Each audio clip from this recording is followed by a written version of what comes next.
ঢিঙত পৌৰসভাৰ উচ্ছেদ অভিযান এফালৰ পৰা ভাঙিছে অবৈধভাৱে সজা দোকান পোহাৰ এস্কেভেটৰে ভাঙি পেলোৱা হৈছে দোকানসমূহ জব্দ কৰে অবৈধভাৱে মজুত ৰখা বহু সামগ্ৰীও একাংশই ভূমি দখল কৰি অবৈধভাৱে সাজিছিল ব্যৱসায়িক প্ৰতিষ্ঠান আমি দৃশ্যাংশ এই মুহূৰ্তত দেখুৱাইছোঁ ঢিঙত পৌৰসভাৰ এয়া হৈছে উচ্ছেদ অভিযান এফালৰ পৰা ভাঙিছে অবৈধভাৱে সজা দোকান পোহাৰ এস্কেভেটৰে ভাঙি পেলোৱা হৈছে দোকানসমূহ জব্দ কৰিছে অবৈধভাৱে মজুত ৰখা সামগ্ৰীও একাংশই ভূমি দখল কৰি অবৈধভাৱে সাজিছিল ব্যৱসায়িক প্ৰতিষ্ঠান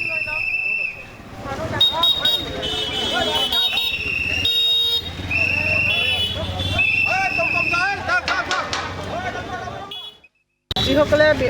অবৈধভাৱে বেদখল কৰি ৰাস্তাসমূহ পাৰ্কিংসমূহত বেদখল কৰি আছে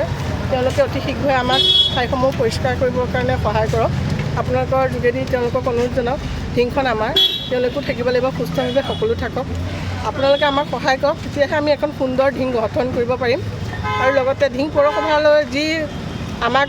কটু মন্তব্য আগবঢ়াই আছে তেনে কটু মন্তব্য আগ নবঢ়াব কাৰণ আমি এটা ভাল কাম কৰিবৰ কাৰণে সময়ৰ প্ৰয়োজন হয় যিহেতুকে আমি এটা একশ্যন প্লেন বনাই ৰাখিছোঁ সেই একশ্যন প্লেনত সময় লাগিছে কাৰণ তাত আমি অকলে একো কাম কৰিব নোৱাৰোঁ বিভিন্ন মহলৰ পৰা আমি আদেশ উপদেশ ল'ব লাগিব গতিকে সময় পলম হোৱাৰ কাৰণে আপোনালোকৰ ওচৰত আমি সদায় চিৰঋণী হৈ থাকিম কাৰণ সময়ৰ লগত খোজ খাবৰ কাৰণে যিসমূহ আহিলাৰ প্ৰয়োজন হয় সেই আহিলাসমূহ ঢিং পৌৰসভাত খুবেই কম আছিল আৰু তাত আমাৰ মেন পাৱাৰটো খুব কম আছিল গতিকে এইকেইদিন আমি মেন পাৱাৰখিনি গঠন কৰি লৈ পেলাই আমি এটা সুদৃঢ়ভাৱে যি একশ্যন প্লেন বনাই ৰাখিছোঁ সেই প্লেনটোত আপোনালোক সকলোৱে আপোনাৰ সংবাদকৰ্মীসকল ঢিংবাসীৰ সাধাৰণ জনতাসকল সকলোৱে আগবাঢ়ি আহক সহায় সহযোগিতা সকলোৱে আগবঢ়াওক আমাক ৰাইজৰ দীৰ্ঘদিনীয়া এটা সমস্যা আছিল টমটম ষ্টেণ্ডক লৈ এই পূৰ্বৰ যি টমটমে ৰাইজক জ্বলা কলা খুৱাইছে পুনৰ তেনেকুৱা হ'ব নেকি তেনেকুৱা আমি এতিয়ালৈকে দেখাত হ'ব যেন নালাগে কাৰণ যিসমূহ টমটম নীতি বহিৰ্ভূতভাৱে চলি আছিলে ধৰক তেওঁলোকৰ লাইচেঞ্চ নাছিলে তেওঁলোকৰ টমটমৰ যি সময়সীমা আছিলে সেই সময়সীমাবিলাক উকলি গৈছিলে তেনেবোৰ টমটমক আমি দিয়া নহ'ব আমি ৰেজিষ্ট্ৰেশ্যনৰ ব্যৱস্থা কৰিছোঁ ঢিং পৌৰসভাত তেওঁলোকে যোনে যোনে এতিয়ালৈকে পৌৰসভাৰ ৰেজিষ্ট্ৰেশ্যন কৰা নাই সকলোৱে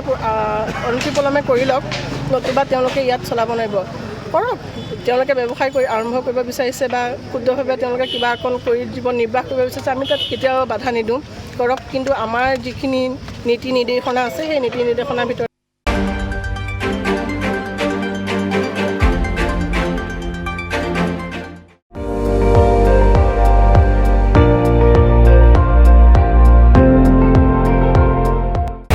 আপুনি চাই আছে ND24 সৰ্বশ্ৰেষ্ঠ নহয় সৰ্বোত্তমৰ দৌৰত